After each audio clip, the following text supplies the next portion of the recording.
Hello everyone, I am Varun Gupta and you are watching Natural English. This is Verbal Ability Capsule number 38, full of natural English, useful for everybody. My knee does play me up once in a while, but I don't let it disrupt my day. Yesterday, however, I nearly passed out from the pain it was giving me. My knee does play up. Now what does play up mean? To play up basically means not to work properly and therefore cause a problem. जब कोई चीज़ ठीक से काम नहीं करती और आपको समस्याएं देती है तो it is playing up. Anything जो ठीक काम न करे इट इज़ प्लेइंग अप. देखिए एग्जांपल्स.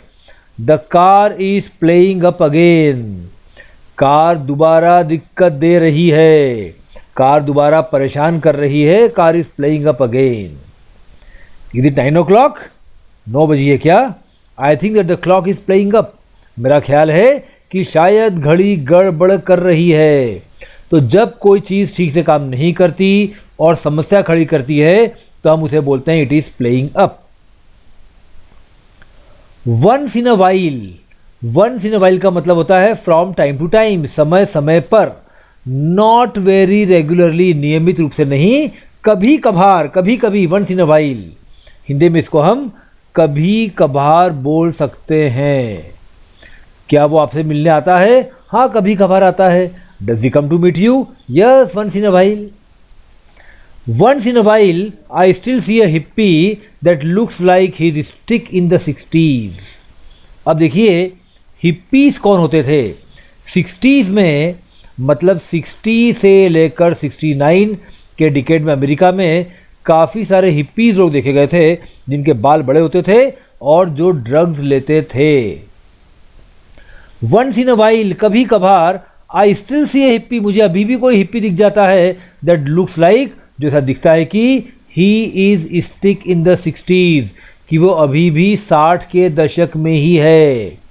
तो जिस प्रकार से 60 to 69 के हिप्पीज होते थे उसी प्रकार के हिप्पी अभी भी कहीं कहीं दिख जाते हैं. It wouldn't kill you to help out once in a while. यदि आप मदद करें कभी कभार तो आप मर नहीं जाओगे. कभी कभार मदद करने से आपको बहुत ज़्यादा नुकसान नहीं होगा. अगला है लेट इट डिसरप्ट. अब देखिए लेट का मतलब होता है अलाउ करना. लेट इट डिसरप्ट मतलब allow it to cause disturbance. क्या आप इसे डिस्टर्बेंस करने देंगे? Will you allow it to cause disturbance? Drive your business. Do not let it drive you. अपना बिजनेस खुद संचालित करो, इसे आपको संचालित मत करने दो. ऐसा मत करो कि बिजनेस आपको चलाए, बल्कि आप बिजनेस को चलाओ. Right? Business is a good servant but a bad master. Let it drive, इसे आपको चलाने मत दो. Do not let it drive you. Don't let it end like this, इसे इस प्रकार समाप्त मत होने दें. Tell them I said something, उन्हें बताइए कि मैंने कुछ कहा है. Pancho Villa, Mexican revolutionary. ये मैक्सिको के क्रांतिकारी पैंचो विला का बड़ा फेमस कोटेशन है. Don't let it end like this, tell them I said something.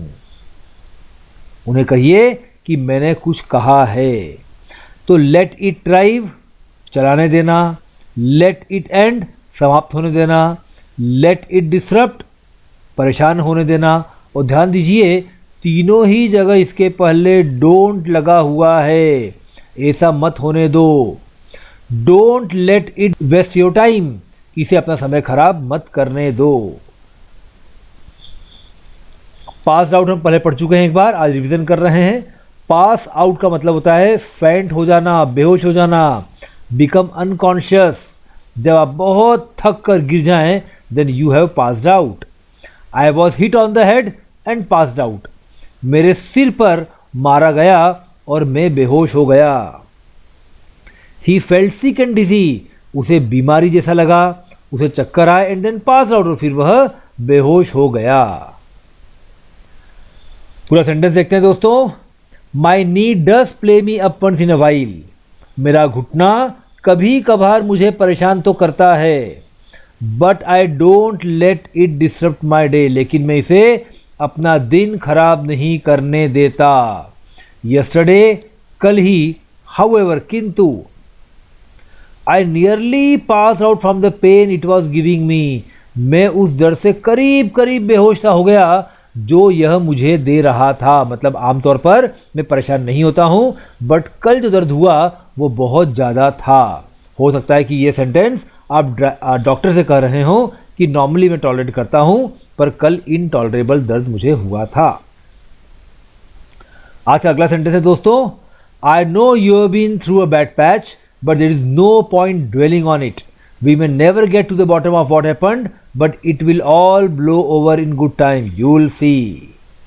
अब यहां देखिए सबसे पहला इंटरेस्टिंग फ्रेज है been through a bad patch. To be through a bad patch, to go through a bad patch, to suffer problems, to face troubles. जब आप समस्याओं का सामना करते हैं, आपको तकलीफें झेलना पड़ती हैं, then you are going through a bad patch or you are in a bad patch। Their marriage has been going through a bad patch। उनका विवाह एक बुरे दौर से गुजर रहा है, मतलब उनमें काफ़ी झगड़े हो रहे हैं, काफ़ी समस्याओं का सामना उन्हें करना पड़ रहा है। Every team goes through a bad patch। हर टीम कभी ना कभी बुरे दौर से गुजरती है। मुझे पता है इस समय CSK के फैंस बहुत तकलीफ में हैं अपनी टीम को आखिरी नंबर पर देखकर।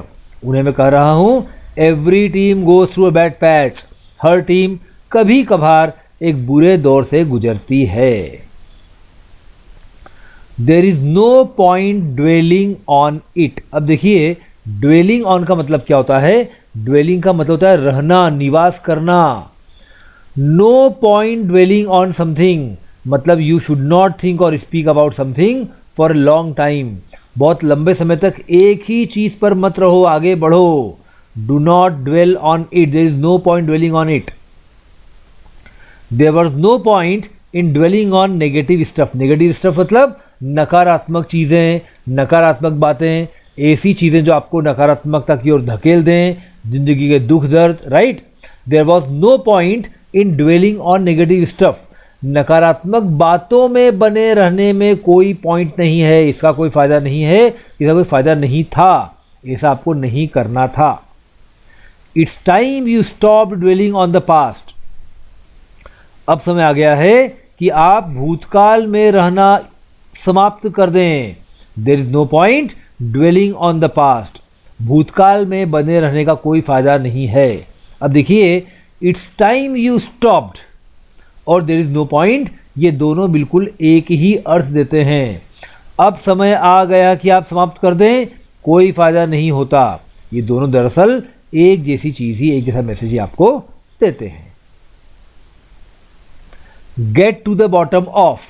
अब जब आप किसी चीज की तह में जाते हैं, मतलब एक बहुत लंबे समय से चल रही समस्या को आप सॉल्व करते हैं। You get to the bottom of something.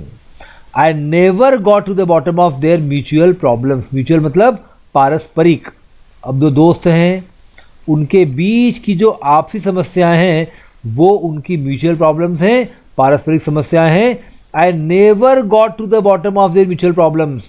मैंने कभी भी उनकी म्यूचुअल प्रॉब्लम्स के बॉटम में नहीं गया, मैं कभी भी उनकी तह में नहीं गया, मैंने कभी भी उसको सॉल्व करने की बहुत गंभीर कोशिश नहीं की। I won't rest, I will not rest. मैं आराम नहीं करूंगा अंटिल, जब तक कि I have got to the bottom of this, जब तक कि मैं इसकी तह में न चला जाऊं, इस प्रॉब्लम की जड़ में न चला जाऊं, जब तक मैं इसको पूरा अध्ययन न कर लूं और सॉल्व न कर दूं, आई वोंट टेक रेस्ट, मैं आराम नहीं करूंगा। Blow over.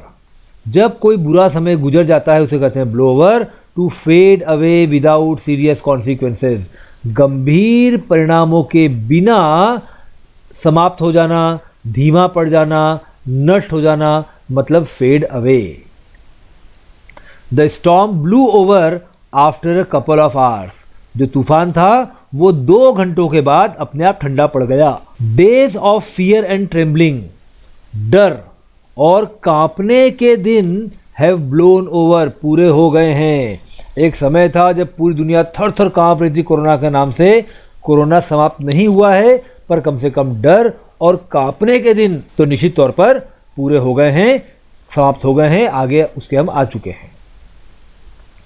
यूल सी, अब देखिए यू विल सी का शॉर्ट फॉर्म यूल सी हम कब कहते हैं? जब आपकी भावना होती है I forecast this and you will also be witness to this, मैं भविष्यवाणी कर रहा हूं और तुम भी इसके एक दिन गवाह बनोगे। इस पूरी बात के लिए केवल आप यू विल सी, तुम देखोगे, ऐसा कह सकते हो। You will see a couple of years abroad will be the making of him, तुम देखोगे कि विदेश में 2 साल उसको बना देंगे। Will be the making of him, तुम देखोगे कि विदेश में 2 साल गुजारने से उसका निर्माण हो जाएगा।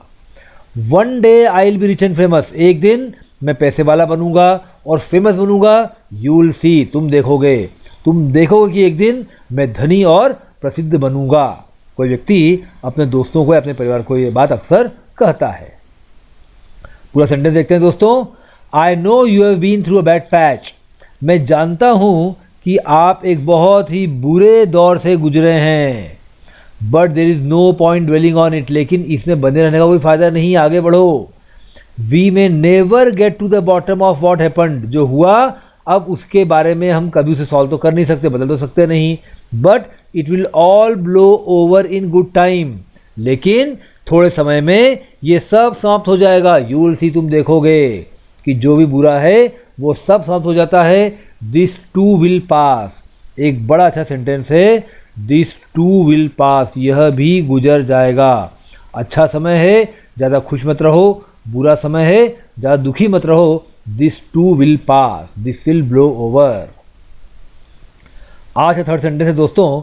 आई was prepare to let my cleaning lady off when I lost my watch, but now 2 necklaces have gone astray, it's the final straw, she has to go. सबसे पहले देखिए, let my cleaning lady off, cleaning lady मतलब सफाई करने वाली महिला। Late somebody of का मतलब होता है late somebody go without any punishment, बिना किसी सजा के किसी को छोड़ देना, किसी को क्षमा कर देना। Late somebody of. The teacher let the child of the hook with the warning this time, teacher ने बच्चे को जाने दिया केवल एक चेतावनी के साथ। इस बार टीचर ने बच्चे को केवल एक चेतावनी के साथ ऑफ द हुक जाने दिया।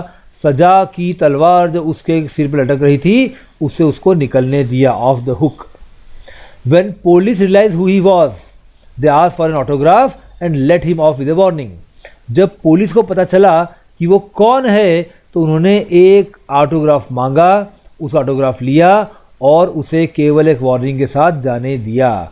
कोई बड़ी सेलिब्रिटी रही होगी, कोई अपराध छोटा मोटा किया होगा, जब पुलिस को पता पड़ा कि इतनी बड़ी सेलिब्रिटी है तो केवल अपने बच्चों को दिखाने के ऑटोग्राफ लिया और कहा कि सर आप जा सकते हैं, पर इधर ऐसा मत करिएगा। गॉन एस्ट्रे का मतलब होता है टू गो मिसिंग, जब आप रास्ता भटक जाते हैं then you have gone astray. After the graduation the boy made friends with evil companions and went stray.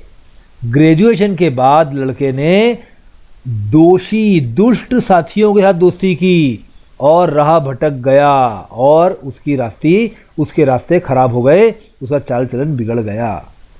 I started out to be a physicist, मैंने पढ़ाई शुरू की थी एक फिजिसिस्ट भौतिक शास्त्री बनने के लिए, but I soon went stray, पर बहुत जल्दी ही मैं मार्ग भटक गया। Seduced by a fascination with the brain, दिमाग के प्रति आकर्षण ने मुझे अपने मोहपाश में बांध लिया और मैं दिमाग का अध्ययन करने लगा, मैं साइकियाट्री पढ़ने लगा। द फाइनल स्ट्रॉ, जब अति हो जाती है, एक एक दो दो करके ऐसा धावा होता है, ऐसी चोट पड़ती है कि आपको लगता है बस अब और नहीं सह सकते। The last in a series of bad things, बुरी चीज़ों के क्रम में अंतिम। That happen to make someone very upset angry, जिसने किसी को बहुत नाराज कर दिया, बहुत दुखी कर दिया, अब और सहन नहीं होता वाली भावना को बोलते हैं it is a final straw. Making me work late on Friday was the last straw, मतलब उन्होंने मुझे फ्राइडे को देर तक काम कराया। मैंने कहा अब तो भैया अति हो गई, और मैंने जॉब छोड़ दिया।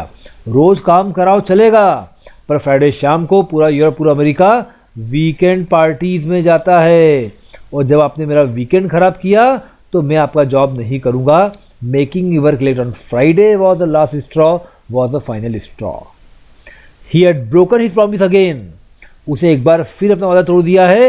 And it was the last straw, और यह अंतिम बार था, अब मैं कभी उससे रिश्ता नहीं रखूँगा। तो किसी चीज़ को द फाइनल स्ट्रॉ या द लास्ट स्ट्रॉ कब बोलते हो आप? जब आपको कहता है कि अब बहुत हुआ, अब और नहीं। पूरा सेंटेंस देखते हैं। I was prepare to let my cleaning lady off when I lost my watch. जब मैंने अपनी घड़ी खो दी तब मैं तैयार था अपनी सफाई वाली महिला को माफ़ करने के लिए, छोड़ने के लिए, जाने देने के लिए। But now 2 necklaces have gone stray, अब 2 नेकलेसेस खो गए हैं। इट्स द फाइनल स्ट्रॉ, अब ये बहुत हो गया। शी हैज टू गो, उसे जाना ही पड़ेगा। Now I can't continue to employ her, अब मैं उसको अपने जॉब में और कंटिन्यू नहीं कर सकता। थैंक यू डियर फ्रेंड्स, देखिए, नोट्स बनाइए, रिवाइज करिए और सफल होते रहिए। Thank you, all the best, enjoy.